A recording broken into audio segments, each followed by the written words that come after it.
Cancer का इलाज सिर्फ दवा से नहीं, थाली से भी होता है। गलतियां छोटी होती हैं पर उनका असर बहुत गहरा होता है। अपनी डाइट में सुधार लीजिए ताकि रिकवरी और जल्दी आसान हो सके। और याद रखिए, जानकारी भी एक इलाज है। नमस्कार दोस्तों, जय गौ माता, वंदे मातरम। ज्योतिर्मय गौमूल्य सेवा संस्थान से मैं आचार्य निशा भारद्वाज। आज हम जानेंगे कि क्या क्या गलतियां हम ऐसी करते हैं जो भोजन में हम कैंसर पेशेंट को गलत आहार देते हैं, ये सोचते हुए कि शायद इनसे रिकवरी और भी जल्दी हो जाएगी। नंबर 1, जब भी सुबह उठते ही क्या करते हैं? ग्रीन टी देते हैं। अब तो कई सारे ब्रांड आने लग गए हैं। आप ये चाय लीजिए, ये भी लीजिए, चाय का ऑल्टरनेटिव ले लीजिए, ब्लैक टी ले लीजिए, लेमन टी ले लीजिए। गलत कर रहे हैं। सबसे अच्छा जो मॉर्निंग का ड्रिंक है ना, वो है आप गर्म पानी पीजिए, कुछ नहीं डालना। ताम्र जल है, गर्म पानी भी नहीं पीना ना, तो रात को एक ग्लास के अंदर, एक तांबे की ग्लास अंदर पानी रख दीजिए।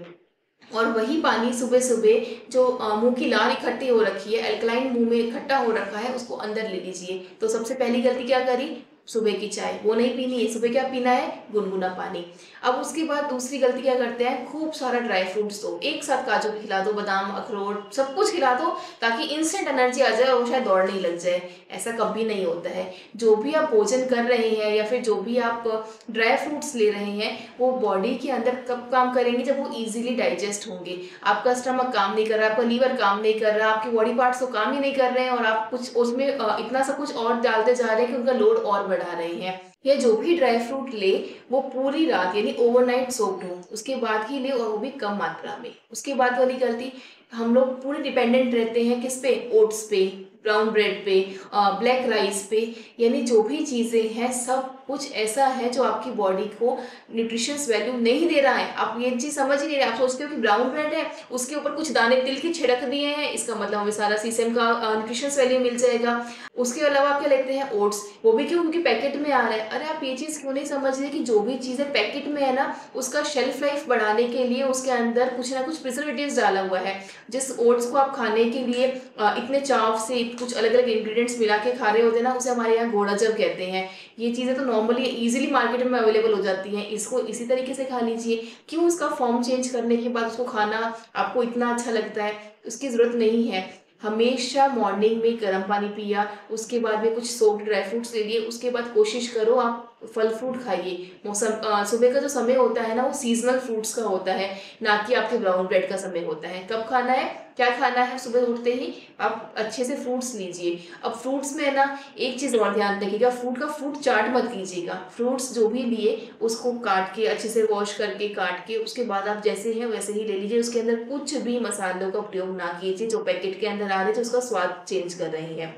उसके बाद दोपहर का भोजन, जो भी आप दाल ले रहे हैं, सब्जी ले रहे हैं, हमेशा ध्यान रखिए उससे पहले सैलेड ज़रूर लेना है। अब सैलेड में क्या लेना है? कुछ ना मिले ना तो अदरक, लहसुन, प्याज और हल्दी, इन चारों की चटनी बनाकर कच्ची ही खा लीजिए। अगर ये चारों भी आप खाते हैं ना, तो विश्वास कीजिए आपकी बॉडी के अंदर इतना अच्छा एंटीऑक्सीडेंट क्रिएट हो जाएगा, जिससे कि कभी भी कैंसर सेल ग्रो नहीं कर पाएंगे। इनका सेवन तो इसीलिए हो सकता है, जो कहते हैं ना कि सैलेड ले पाना मुश्किल होता है, सब्जियां नहीं ले पा रहे हैं, या कुछ सीजन्स में, जैसे रेनी सीजन आएगा, बारिश में, बारिश के मौसम में सब्जियां हम जब मना करते हैं कि इस समय नहीं खाना, उस समय अदरक तो अवेलेबल है, लहसुन अवेलेबल है, प्याज अवेलेबल है, कच्ची हल्दी अवेलेबल है। इनमें तो कोई दिक्कत ही नहीं है, और यही तो सबसे अच्छे एंटीऑक्सीडेंट है, एंटी इन्फ्लामेटरी है। तो इनका सेवन आप जितना हो सके कच्चा कीजिए। उसके बाद में दोपहर में दही और छाछ, लेकिन देसी गौ माता का। हम डेयरी प्रोडक्ट्स के बिल्कुल विरुद्ध है। क्यों विरुद्ध है? बाहर से जो जर्सी का, हॉलिस्टीन का, इनका आप दूध ले रहे हैं ना, उनमें A1 प्रोटीन है। आप गूगल पर सर्च कर लीजिए कि A1 प्रोटीन से कैंसर सेल्स बॉडी में बढ़ेंगे, घटेंगे नहीं। यानी जो आप चीज़ ले रहे हैं ना, वो बॉडी में आपके कैंसर सेल्स को और ग्रो करने में हेल्प करेगा। इसलिए जब भी ले, देशी गौ माता का दूध, दही, घृत, गोमूत्र, और यहाँ तक कि पनीर, मक्खन भी आप सब कुछ सेवन कर सकते हैं। वो इजीली डाइजेस्ट होगा क्योंकि उसके अंदर A2 प्रोटीन है। ध्यान रखिए, देसी गाय का ही लेना है। उसके बाद शाम को जब भूख लगती है, तब क्या लिया? जो मनाया वो खा लिया, बिस्किट्स उठा के ले लिए। कि हमने क्या देखा कि मिलेट्स के बिस्किट्स, क्योंकि मिलेट्स हमने अलाउ कर रखा है, बहुत आजकल प्रचार हो रहा है कि आप मिलेट्स का सेवन कीजिए, तो मिलेट्स के बिस्किट्स का भी सेवन कर लिया। आपको पता है मिलेट्स के जो बिस्किट्स बनाए हैं उसके अंदर घी डाला है कि नहीं, वो घी देसी गाय का घी है या नहीं, क्योंकि जब भी बेकरी प्रोडक्ट बनता है ना उसके अंदर मक्खन या घी डालना पड़ता है, तो वो घी नहीं डाला है, उसके अंदर पाम ऑयल ही डलता है, क्योंकि आपने तो बनाया नहीं है ना, कॉस्टिंग उनको भी तो निकालनी पड़ती है ना। तो उसमें क्या डालेंगे, वो पाम ऑयल डालेंगे, उसके अंदर क्या डालेंगे, वो रिफाइंड शुगर डालेंगे, उसके अंदर आपके लिए देशी शक्कर नहीं डालेंगे, मिश्री कोई नहीं डालेगा, गुड़ खंड कोई भी प्रयोग में नहीं लेगा। उसके अंदर क्या डालेंगे, जो सैक्रिन है बहुत इजीली अवेलेबल हो जाता है, वो सब चीजें डलती है।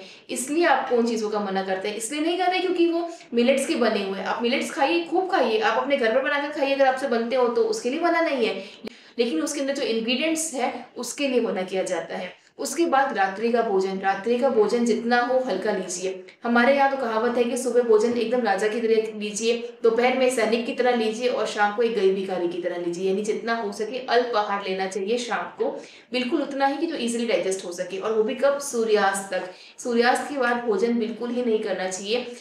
अभी तक तो देखो जैसे जैन धर्म है ना, हम बहुत उस चीज को फॉलो करते हैं कि जो भी धर्म जिस भी धर्म को मानता है ना, आप जो भी चीजें पारंपरिक तरीके से चली आ रही है उन सभी चीजों को फॉलो कीजिए, क्योंकि हर चीज में कुछ ना कुछ रीजन जरूर है, और वो सारे रीजंस आपके हेल्थ बेनिफिट्स के लिए ही है। तो जितना आप उनको फॉलो करोगे, जितना आप अपने कल्चर के साथ रहेंगे, उतना ही ज्यादा स्वस्थ रहेंगे। जब तक आपने ये मॉडर्न कल्चर को एक्सेप्ट नहीं किया था ना, तब तक शायद ही पूरे गांव में या पूरे मोहल्ले में एक आधा कैंसर पेशेंट मुश्किल से मिलता था, लेकिन आज की स्थिति क्या है, हर परिवार में हर घर में एक पेशेंट आपको मिलेगा ही। पेशेंट कौन सा, स्पेशली कैंसर का।